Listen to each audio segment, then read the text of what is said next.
Hey guys, welcome to the Bourboneering channel Cocktail Hour. Before we get started, a little heads up. I fully intended for this video to be filmed and me doing the voiceover with no sound coming from the video, but it'd be a voiceover and me explaining what's going on. Very similar to some great channels like Cocktail Chemistry or Binging with Babish. But I got too much of my head in the shot and realized it would be distracting if you see my mouth moving and the words that you hear be something different. So today you're going to hear the audio from the camera. It's not great and I apologize. I promise I will redo this video with a better voiceover very, very soon. And moving forward, my videos will have the voiceover. I'm still working on framing. Photography is not my strong suit, if y'all couldn't tell. But bear with it. It's still great information. It's a great basic cocktail. So I hope you enjoy. Thanks. Hey guys, welcome to the Bourboneering channel. Today is another cocktail hour. I will be discussing another classic. This one's one of my favorites, the Manhattan. Another, of course, whiskey-forward cocktail. This one is often done with rye, but it can often done with bourbon as well. So, today, using bourbon. So I'm going to talk about our ingredients. We're going to go from smallest to largest in amount. To garnish, we're using, again, my Traverse City cocktail cherries. These are fantastic. We have classic Angostura bitters. I have a bunch of bitters to play with, but we're using the Ango bitters to just because this is an easy classic cocktail. I'm not going to play around with this. I've been playing around with some bitters, my chocolate walnut bitters as well as some orange, but we'll save that for a special episode. Now, the next most important ingredient, what makes it a Manhattan other than the bourbon, is vermouth. So here we have Carpano Antica Formula, just a brand. It's a sweet vermouth. This one is a little more fancy. Now remember with vermouth, once you use it, it is wine. You don't open a bottle of wine and then save it in the fridge for a year. You need to use it pretty quickly. Definitely once you open it, put it in the fridge. But even past that, use it pretty quickly or get a wine saver. I have a bottle of a heavy gas that I spray in there to help save it. Make it last a little bit longer, but still, you want to use it pretty quick. Finally, the star of the show. We have this Old Soul. This is a barrel pick from the Baton Rouge Bourbon Society. It is MGP juice that has been aged for 4 years in Jackson, Mississippi. Very cool label here. In fact, I'm opening this, so you get to watch me struggle on camera. I'm going to open it up and give you a few quick notes. Let's see. Beautiful pop.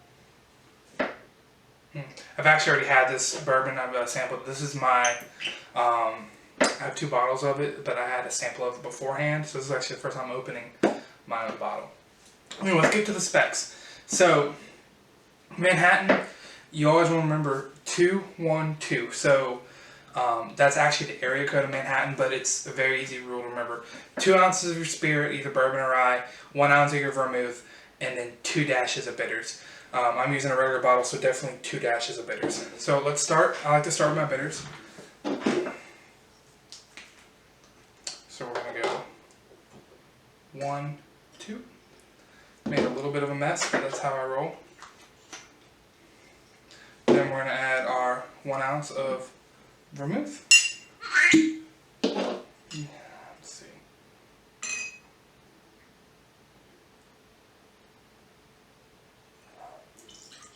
Very dark color. Very interesting. I've never had vermouth by itself, but it's a wormwood fortified wine. Very interesting. So finally we get our 2 ounces of our bourbon here. Very, very easy cocktail here. 3 ingredients, super simple. I'm not a bartender, so if you see some spillage, it's going to happen. Ooh. A little extra. Ignore the spillage, it's alright. It's all good. I have an extra bottle of this anyway. Now we're going to add some ice. I'm going to put it in a chilled glass. Now, I'm using my hands for this ice because I know where this ice has been and I know where my hands have been. And I'm making a drink for myself. So, take your bar spoon. You want to give it a good stir.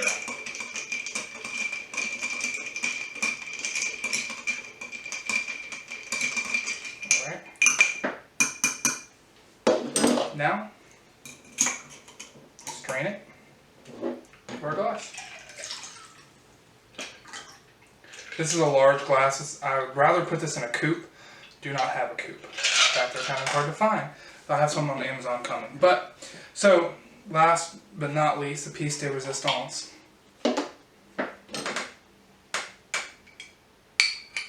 One cocktail cherry.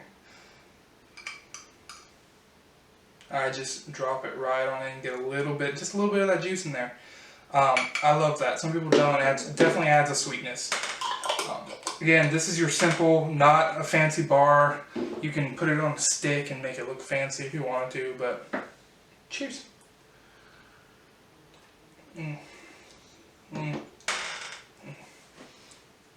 Tasting notes, get that cherry is there because I put that little bit of cherry in.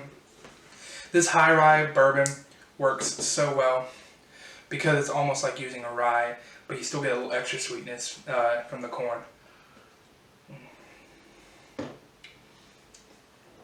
This a little bit of a higher end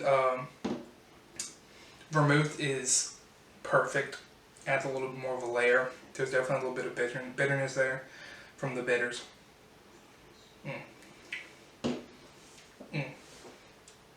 Perfect cocktail.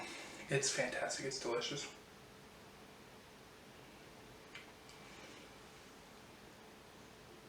I hope you enjoyed this. Let me know what you think of this new format. Kind of going for a cocktail chemistry, binging with Babbage kind of vibe here. So let me know if you enjoy. Cheers.